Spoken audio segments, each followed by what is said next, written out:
Okay. Who wants to share some good news? Mm. I have some good news, Bill. All right, let's hear it. I sold about four properties yesterday. One to a renter and two to a buyer. Okay. And I got a lot of exposure on my social media, and so I have like two buyer consultations this week.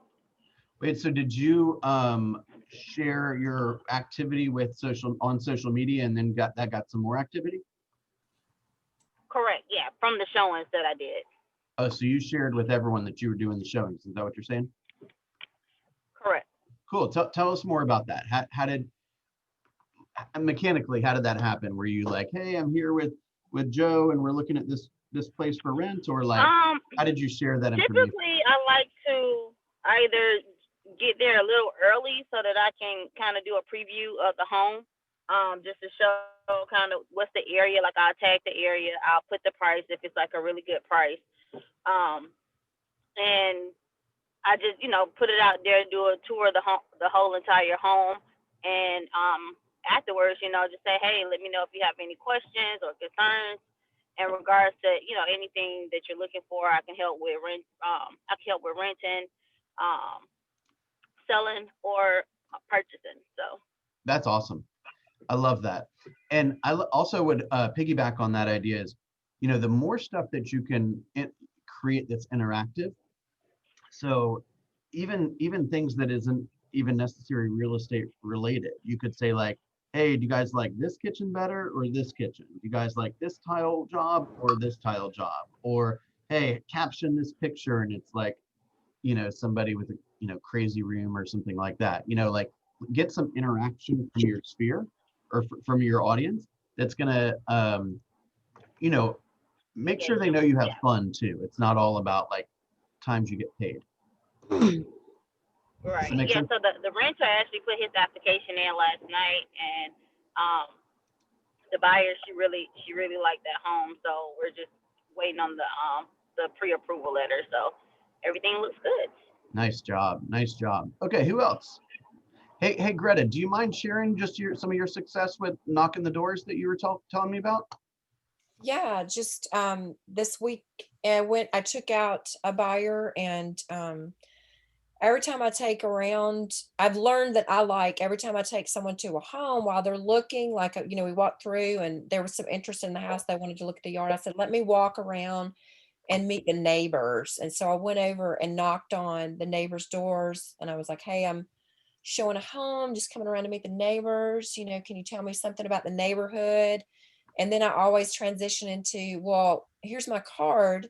Is there any need that you have that I can help you with? And the very first one this week was like, well, yeah, I've got this room I want painted. I really need a handyman to paint it. And I'm like, great, I've got that for you. Let me get your details.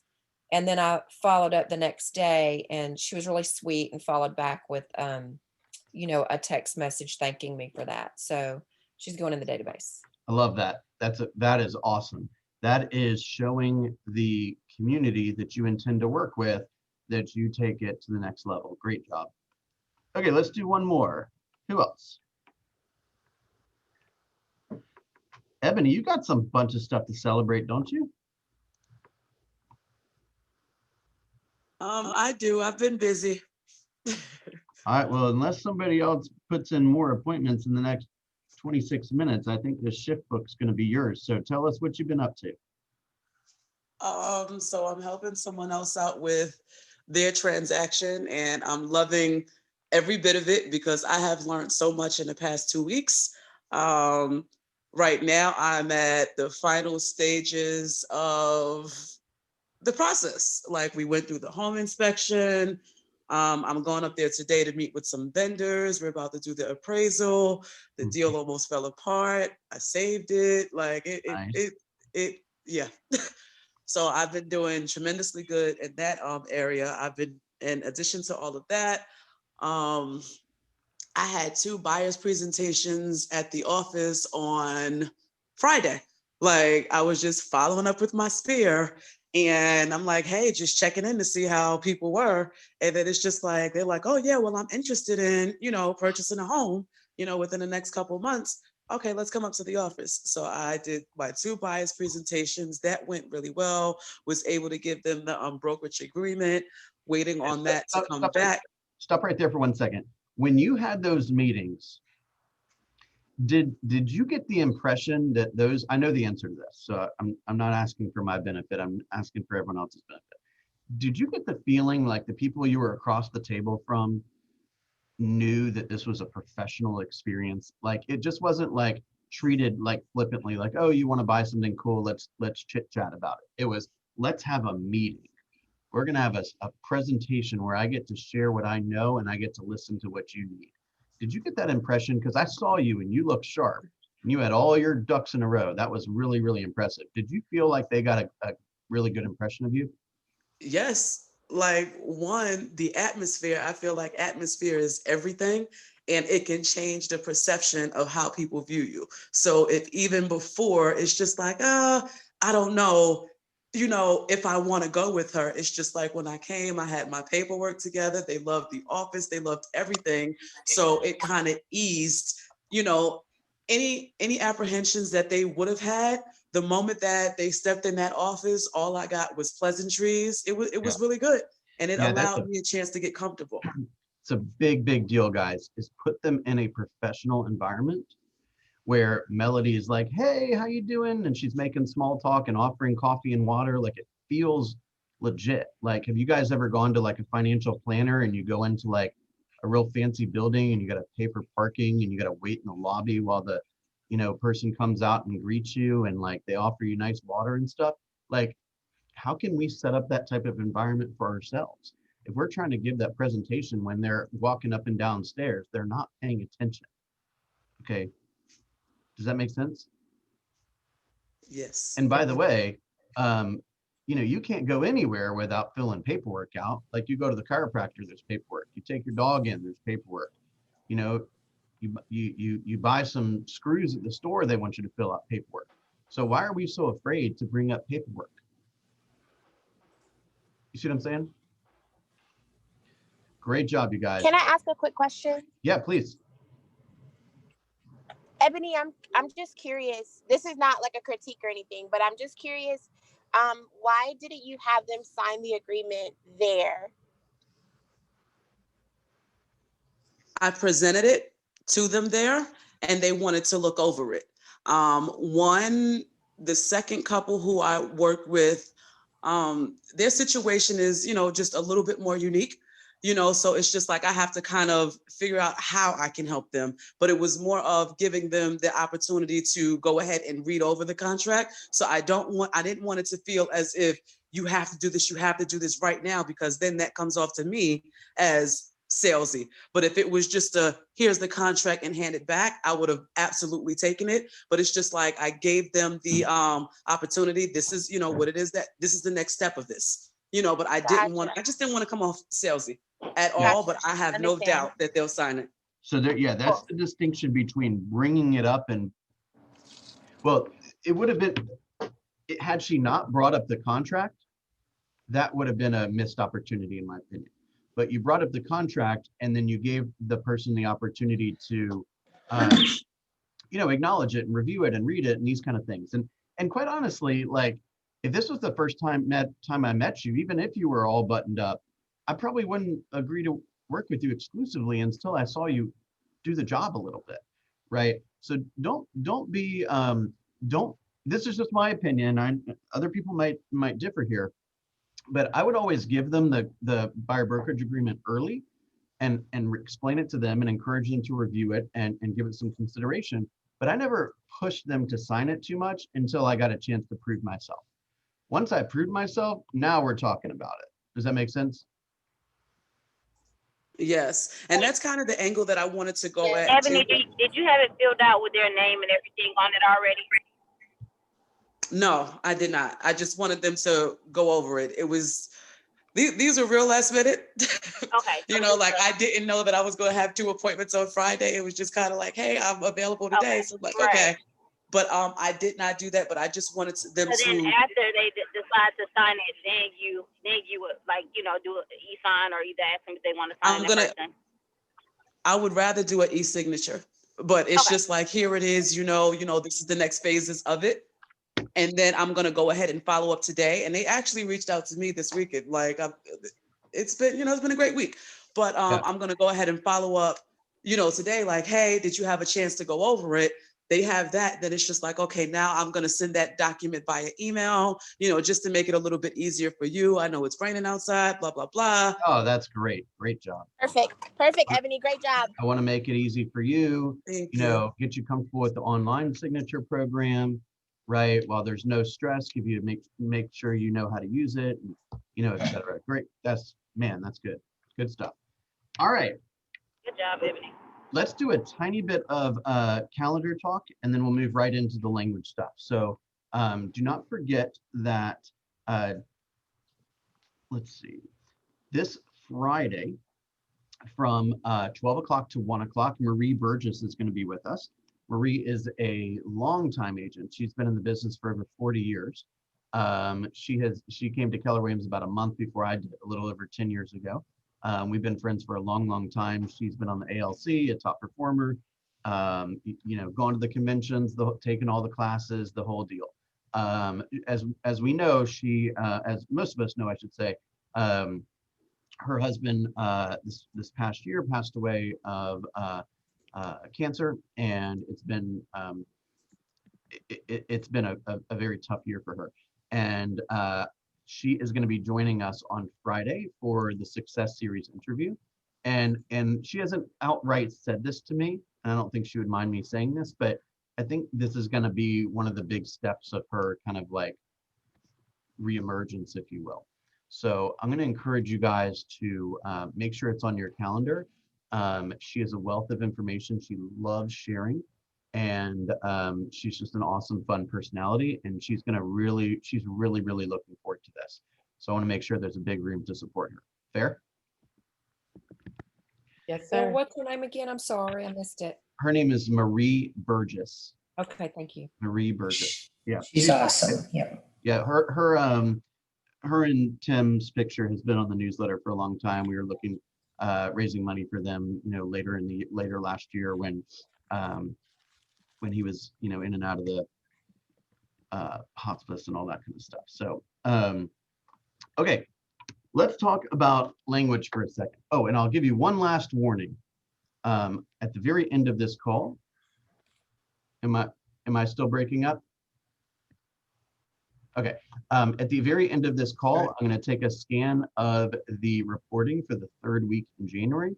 And the person who has the most appointments logged will get a copy of the shift book. Okay. And we're going to do another contest in the 4th week of January, the one that starts today and the one that ends on the last day of January. And what I want to see is the person who adds the most people to their pipeline. Person who adds the most people to their pipeline in the 4th week of January will receive another book. Okay, and I'll come up with which one it is here soon.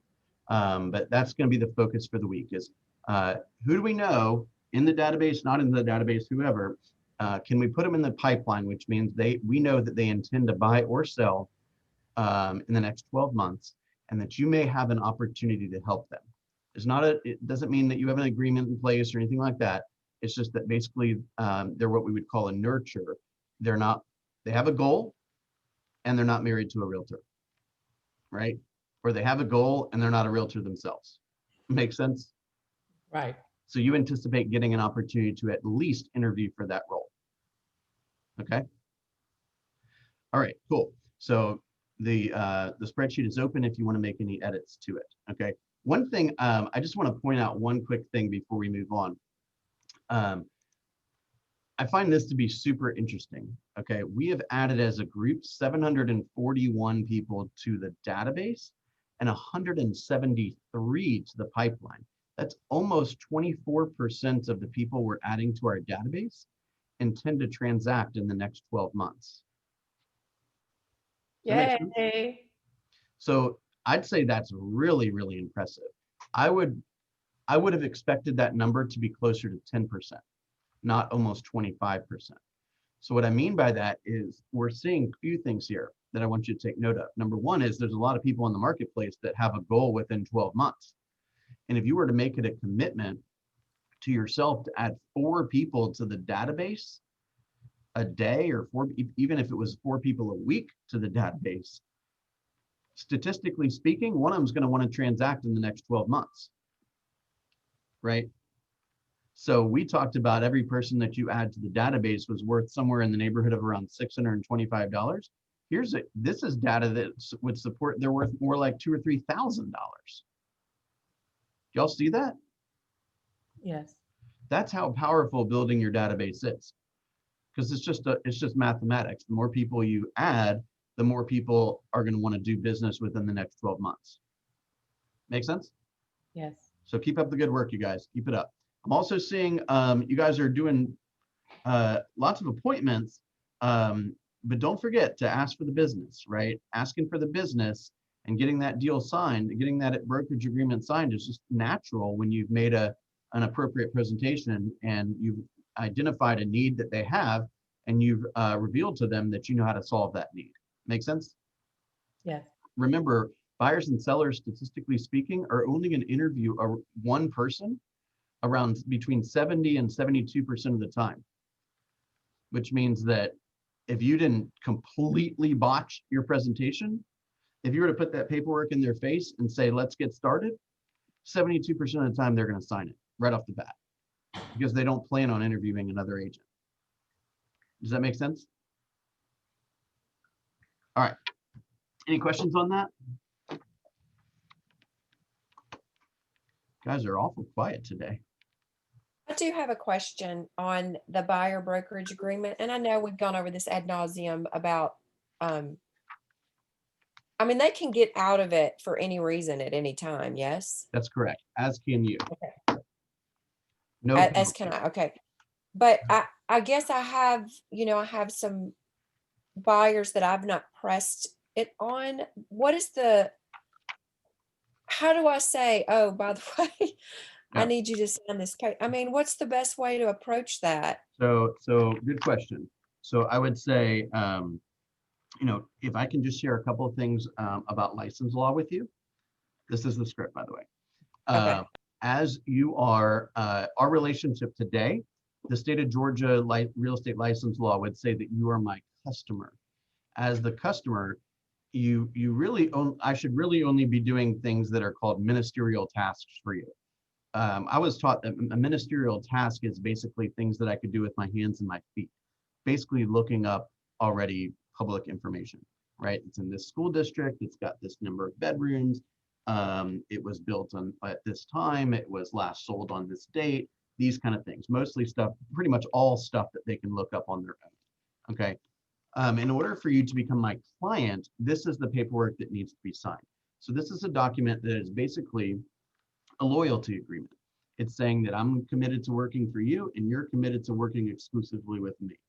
It also functions in license law to allow me to be your advisor, right? To use my brain to help you put together strategy and recommendations and analyze the comparables and these kind of things so that I can really walk you through how to be successful. And if this is one of the homes that you want to pursue, then I can help you pursue it. So what I'd like for you to do is just please read through this document and give them a copy of it, blank copy of it if you want. Read through the document. Let me know if you have any questions. And when you're ready to sign it, please let me know. And if you have any questions, let me know. And 9 times out of 10, they're gonna be like, oh yeah, no problem, right? And if they balk, then you say, look, a lot of times, I used to kind of do like almost like a takeaway close. It was kind of like this idea of, hey, I'm not asking you to sign it today. Look, I would expect to, show you that I'm a great agent and that I can be a great match for you. So I'm going to go to work to show you that I'm that person and you just review it. Does that sound like a good deal? Yes. And I can't even tell you how many times they'd call like an hour later and say, hey, where can I fax this to? We used to use these things called fax machines way back when. Andrew, do you know what a fax machine is? Just kidding. Yes, And nobody's but I've never really had to use one. Nobody's laughing at me today. All right, let's talk about this. Okay. The first concept of language I want to talk to you about is something called acknowledging and validating. Is it fair to say that we have established that language is important in a sales career? Is that fair to say? Do we also agree that the more we study and practice language and the nuances of language and why and how we say words and when we say words, it can be beneficial for both us and the person we're trying to help? Is that fair to say? So everyone on this call should be saying to themselves, the better I can get at language, the more success I'm going to have, and the easier all these transactions are going to be, and most likely the more money I'll make. Does everyone agree with that statement? Okay, great. So language is at the heart of all of this. It's at the heart of all of this. Okay, here's an idea called acknowledging and validating. We're going to start with acknowledging. Acknowledging is simply restating what you thought you heard the listener say. An example would be, what I'm hearing you say is, what you're saying is, by the way, this is all in the Google Drive, okay? All in the Google Drive under language of sales. This is the session number 1, okay? What I'm hearing you say is, what you're saying is, in other words, what you're telling me is. So you're saying, what I hear you telling me is, I understand that. Okay, acknowledging allows the listener to know that you heard them. The next step is called validating. Validating allows the speaker to stabilize their situation or their feelings about the situation. So an example of validating would be, it's understandable that. It's perfectly normal when. No wonder you feel. You have every right to think, right? And the key is to use these concepts together. Okay, let's look at some examples. A child says to you, that's not fair. You might say, I hear you saying it's not fair, and it makes sense that you would feel that way. However, blank, blank, blank, right? So the listener now knows that you heard them, and they've stabilized their feelings by being told that that thought or that outburst or whatever is reasonable. Make sense? Okay, let's put a real estate spin on it. A seller doesn't like the proposed list price. What I'm hearing you say is that you're frustrated with the potential listing price, and it's understandable with all the mechanical updates you've made to the property. However, this property is available for 400, and it's 600 square feet bigger than yours, and it has granite, and yours doesn't have granite, and it's a fenced yard, yours doesn't have that, and it's not the first house in the neighborhood with the monument taking up the entire front yard. So, and it's been on the market for 6 weeks, right? So you let them know that you heard them, you validate what that concern is, and then you move on to whatever you need to say. If you skip those 2 things and you say, well, you know, this home is available for this, they don't, because you're coming at them with an opposite type thought, they're not even sure that they were heard, and they might start tuning you out right away. And if there was any rapport built prior to that moment, it's gone. And let me tell you something, with perfect rapport and a perfectly cooperative client, this business is tough. Okay, if you don't have rapport with your prospect, man, it's really tough. Make sense? Okay, let's do another example. A buyer is resistant to making an offer. In other words, you're saying that this isn't the right house for your family, and you have every right to feel that way. That's a bit of a takeaway as well. So they would say, yeah, I guess you're right. It's probably not the right one. And then guess what? You can quit talking about it. Okay. Or they'll say, well, it's the best we've seen, and I need to buy this weekend. Okay, I hear what you're saying. How would you like to proceed? You see what I'm saying? So you can get either type of reaction to that. Let's say you'd like to set an appointment, but the listener is apprehensive. Okay, I hear you saying that setting an appointment is making you uncomfortable, and it's understandable that you would feel that way. Can you share with me? That's the acknowledging and validating. You know, can you share with me what your biggest apprehension is? Or is there anything in particular? What specifically are you nervous about? right? What specifically are you concerned about? Guys, I know this sounds elementary, but a lot of times people think that just a meeting would cost them money. Does it make sense? Sometimes you got to let them know that a consultation is of no charge. They don't, some people don't actually know that. Does that make sense? Because they're used to working with other vendors, let's say like a plumber is going to cost you, charge you a trip charge no matter what they do. Or an HVAC system guy is going to charge you a trip charge no matter what. So they're apprehensive to agree to a meeting. This is totally different. You got to help them let their guard down. That makes sense? Any questions on that idea?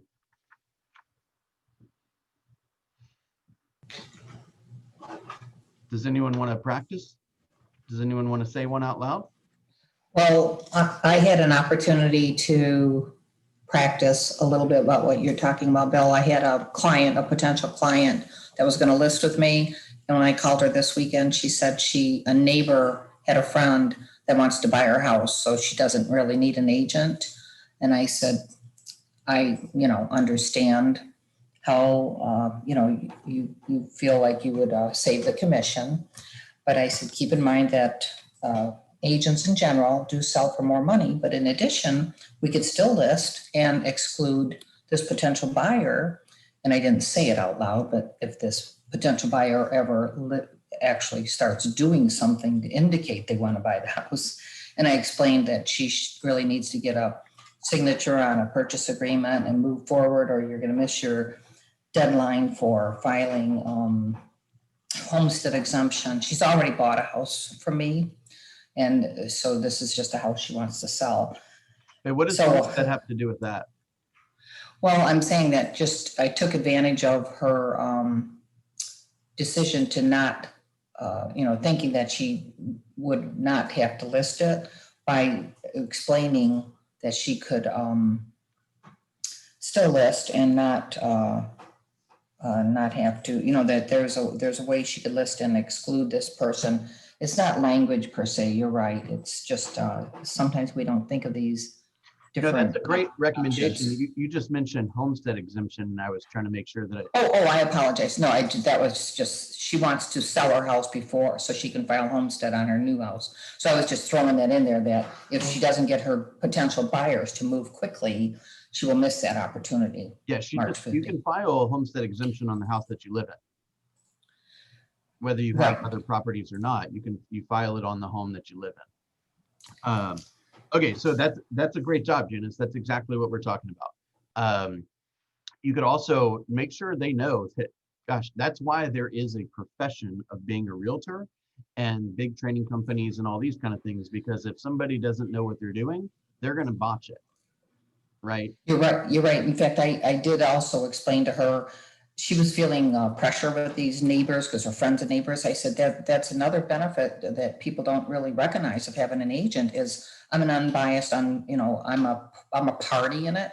You're feeling, connected to your neighbor and they're your friends, whereas I would not, I'm removed from it and a professional, and I can negotiate, matter of factly as opposed to emotionally, which buyers and sellers. Yeah. My only feedback on what you're saying is you're like creeping into the I'm gonna try to sell myself right now. What I would probably do more of is create doubt in the listener's mind that the decision that they're making is strategic, right? You might say, gosh, you want to do it yourself. So tell me, what are your major concerns about doing that? Okay, that's a different language pattern, which is, she may not have concerns, first of all, right? And when you say, what are your primary concerns, that is jam-packed with language techniques, because what they're doing is you've now created a concern when there may not have been one in the first place, not to mention possibly more than one, right? Oh, yeah. And now this person says, well, I'm nervous because I don't really know where I'd get the paperwork from, and I don't know, isn't there a lawyer that's supposed to be involved, and how do I deal with this person's making sure they're qualified, and share with me what are some of your primary concerns? And they're like, oh yeah, I guess I do have some concerns. You see what I'm What saying? So you just want to Yeah. leave doubt in the listener's mind that the decision that they're making is strategic. what if they say they Yeah. don't have any concerns? How do you fill that void? I mean, because obviously they haven't thought it through at Yeah, that just say, hey, as you know, I'm working all day, every day with buyers and sellers, and you may not have any concerns. I get that. But there'll probably be a time when you need, you might want a recommendation for somebody, or you want to run an idea by me, I'd be happy to help. Right. And if they're like, well, I want you to do the paperwork, say, whoa, whoa, whoa, that's not happening for free. But if you need the name of a landscaper, I can help you with that. Right. So you're just celebrate their desires. Okay. Oh man, that sounds exciting. You want to sell your house yourself? That sounds exciting. In fact, I chose to do that for my whole life. Right. It is a lot of fun, but there are some, some stressful moments. Let me ask you, do you have any major concerns about doing that yourself? Right. Celebrate it. Right. Don't be like, well, that's a terrible idea, because guess who they're definitely not calling? You. Right. Is it, Bill, would you, like if they said, they didn't really have a concern, is it appropriate to say, well, if you need a recommendation for a closing attorney, or if you need a recommendation for, kind of give them 4 or 5 little things that they Yes, and there's a lot of vendors that are going to be involved in the process, and I have great relationships with all of those people. So if you ever need a recommendation, I'd be more than happy to share the name with you. okay. Right? Because by the way, keep in mind, most everyone knows at least one realtor. So if they're going to go tell their other friend that they're going to sell to a neighbor, or try to sell to a neighbor, that other friend might be like, wow, that's a bad idea. And then they may as well just take them out of the database, because that ain't going anywhere. And when you came at it with a very positive, uplifting, helpful approach, that separates you from the crowd. Remember, the statistic was made specifically for FSBOs, but I believe it applies everywhere, which is the seller is going to hire the person that was the most helpful and the most persistent. Okay. Persistence doesn't mean sign with me, sign with me, sign with me. Persistence means, how are you? Do you need anything? I was thinking of you. How can I help? Does that make sense? And then when you do what you say you're going to do, right? When you execute on the promise, it's even better. Right? And if they, ultimately this thing is a success, well, what do we know? The seller probably needs to move somewhere else. Okay. The buyer doesn't have an agent, right? Who probably needs a partner in the future. Okay. So there's 2 pieces of opportunity right there. And you can almost like kind of laugh it off, say, yeah, next time since you sold it yourself, you got to send me a piece of business this year. And they're like, yeah, I should do that. Right. I've only been a transaction broker one time in my entire career. I was working with a roughly $400,000 seller and a roughly $400,000 buyer at the same time, 2 different people, and they knew each other, and they ultimately ended up buying the house. So rather than being paid 25 grand, I was paid 4 grand, and it was one of the worst real estate experiences of my entire life. Okay. That's just not because it was being a transaction broker. It's just because everyone was nitpicky as hell. Make sense? Yeah, Bill, let me ask. The first thing that pops up, and good morning, everyone. Good The morning. first thing that popped into my head was like, oh, really great. So you feel comfortable negotiating and with the contracts and things like that? Should that be said? And if so, what's a more articulate way of saying that? I don't have an issue with you saying that. It's definitely a little bit more in your face than I was being. And in certain circumstances, I probably would say that. Say, tell me, I mean, it's borderline, honestly. It's borderline. It's probably an area where I would feel comfortable, but it's borderline for most people. That's like kind of like bam in your face. Like the only thing that's like more in your face is, oh, who taught the 2021 contract update class that you went to within the last 3 weeks? Okay. right? That's a little in your face, but in certain circumstances, when you have rapport, I don't think it's out of line, but you got to have rapport. Mhm. But I would, rather than telling, that's a little in your face. What's a better way of saying that? I would probably ask a question, right? What are your primary concerns? What are your biggest fears? What are you most worried about? Right? What topic do you know the least about with respect to selling this home alone? Is there something I can help you with? Hey, Bill. Yeah. As far as the forms and things, that's a question. I mean, like, I don't even know how I would sell by myself because I wouldn't have access to like the GAR forms. How do sellers How would they even do it? That's a great question. Most understand likely that they're gonna, process so that I could compare it? well, most likely what they're gonna do, they're either gonna do it like a responsible way, in my opinion, which would be they go hire an attorney to draft up everything. Meanwhile, you're paying the attorney a couple $100 an hour, Mhm. right? And every time you have a question, hey, can you explain this paragraph to me? Hey, can you like, call the HOA to like get that little thing settled that takes forever, right? Every time, think about all the phone calls you make and all the messages you leave in the normal course of business. Think about you being on the clock at $300-400 an hour like an attorney would be. So if they're going to do it responsibly, it's going to be incredibly expensive. If they're going to do it irresponsibly and leave the door wide open for lawsuits and breaking up of friendships and all that kind of thing, they like Google like sales contracts that FSBOs use, right? Okay. Disclosure statements that FSBOs use, right? It's like the blind leading the blind. But you can't tell somebody like that they're being stupid. You have to have them identify it themselves. Yeah. Know what I'm saying? Yes. All right, I'm going to do a quick scan. Even if you're not winning this book, please update your numbers. There's many violators on this call. I won't call you out though. It looks like Ebony is the winner. Ebony had 3. Is she still on the phone? Yeah, she had 3 buyer appointments held. Yay! So Good job, Ebony. Congratulations. Woohoo! Thank you. Well done, Ebony. all right, can we Thank get a you. copy of the shift book? Congratulations, I'm very, very proud of you. And remember, our focus for the final week in January is adding people to our pipeline. Okay, adding people to the pipeline, guys. We just proved it to ourselves how lucrative that can be, right? So let's not hesitate. Let's add some people to the pipeline. Okay, guys, there's a lot of, this is a great line that I heard Aubrey use long time ago. And it's relevant for pretty much every conversation we had today, which is there's a lot of information out there and there's a lot of misinformation out there. And I want to make certain that you make successful and strategic decisions in this process. That's the importance of working with me, right?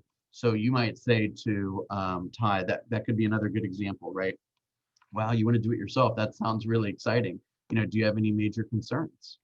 And they say no. Say, look, there's a lot of information out there and a lot of misinformation out there. And so if there's anything that I can do to make sure that you're on the right path and that you're not making a misstep, I want you to reach out to me. Does that sound fair? And then every time that they look at some piece of information, subconsciously what they're saying to themselves is, I actually don't know if this is information or misinformation. Does that make sense? And it messes with their head. And then the only way to fix that is to hire you. Y'all follow that? So, hey, there's a lot of information out there and a lot of misinformation out there. Is that not true? Am I lying? No, you're not. Okay. It's true. So there's a lot of information out there and a lot of misinformation out there.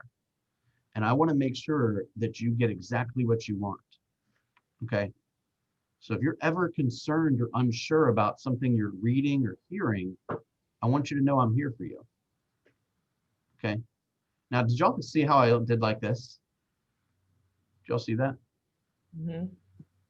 I'm Sign here of for you. sincerity. What? It's a sign of sincerity. If they can see me, absolutely. But interestingly enough, even if they can't see me and I do this, it changes my tone slightly, and they can hear that I'm coming from a place of contribution. If you were to sit here and watch me all day long, man, you would be like, Bill, how are your arms still like able to be lifted? I'm like, all day long, because I'm talking, I'm speaking with my body, if that makes sense. All right, y'all. As always, it is a pleasure to be in business with you.